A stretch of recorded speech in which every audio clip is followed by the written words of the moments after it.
I'll start with the basics, an angel food cake, just light as air. Now, for the angel food cake, I start with 8 egg whites.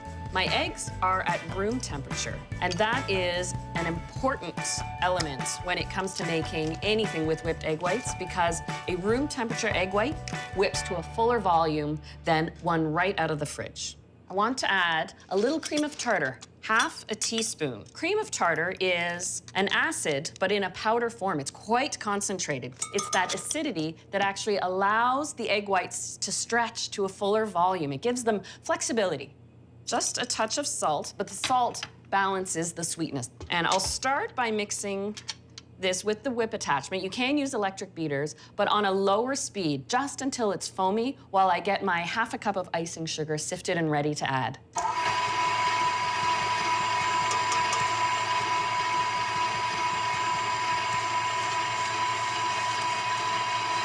When you see that your egg whites are foamy and frothy and they're starting to lose that off-white color, then you know it's time to add your icing sugar.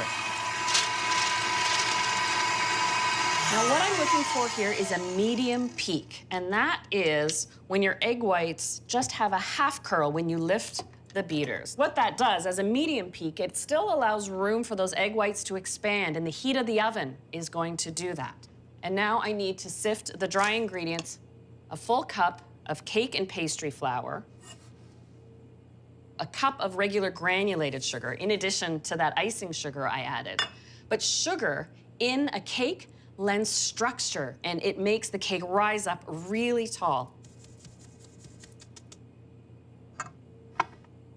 I'll add a half a teaspoon of vanilla. It probably earns its name angel food cake because it is quite virtuous. No added fat. So the second sift I'll do right over the bowl.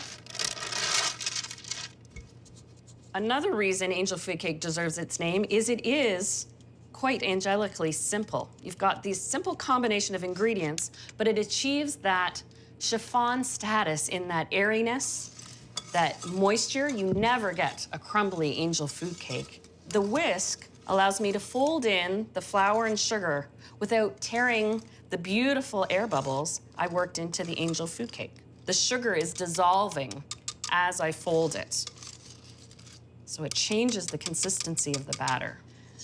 Something characteristic of all chiffon cakes is the pan you bake it in. In this case, you use a tube pan. Now, the features to note are the straight sides and bottom. That way the cake can climb and come out easily. You've got the hole in the middle. It allows the cake to bake evenly because the heat from the oven gets right through to the center. But also, some pans are built with little feet on the outside. This one has an elevated tube center because all chiffon cakes have to cool upside down to stretch those egg whites. So this allows the air to get underneath it. Another common characteristic about chiffon cakes: you never grease the pan. And that sounds absolutely ridiculous, but you actually want the cake to stick to the sides of the pan. As it climbs and rises with the heat of the oven, it needs something to cling on to. I just spread it around the tube. Make it as level as you can right off the top. I've preheated the oven to 325 because that gentle heat slowly coaxes the egg whites up and gives time for the sugar and the flour to set. So it's a nice, fluffy, light, airy cake. And it takes about 30 to 35 minutes.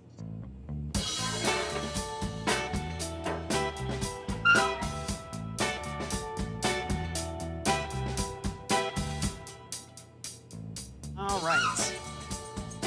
It's been just about 35 minutes. You check the doneness of any chiffon cake by just pressing the top. When it springs back, you know that it's fully cooked. You want to flip that cake upside down. See, this is why we did not grease the pan. And you want to cool it upside down, fully and completely in the pan. Then you take it out after the cake has cooled. And I have one that's cooled completely. So I use an offset spatula, and I have to loosen it from the sides of the pan. So I just run the spatula straight down. And to loosen it from the inside tube, using a little bamboo skewer, just gives it a little space so that when I tap it out, it comes out easily. So this is the fun part. Now that's a beautiful angel food cake. I like to serve it with a little fresh cream and berries.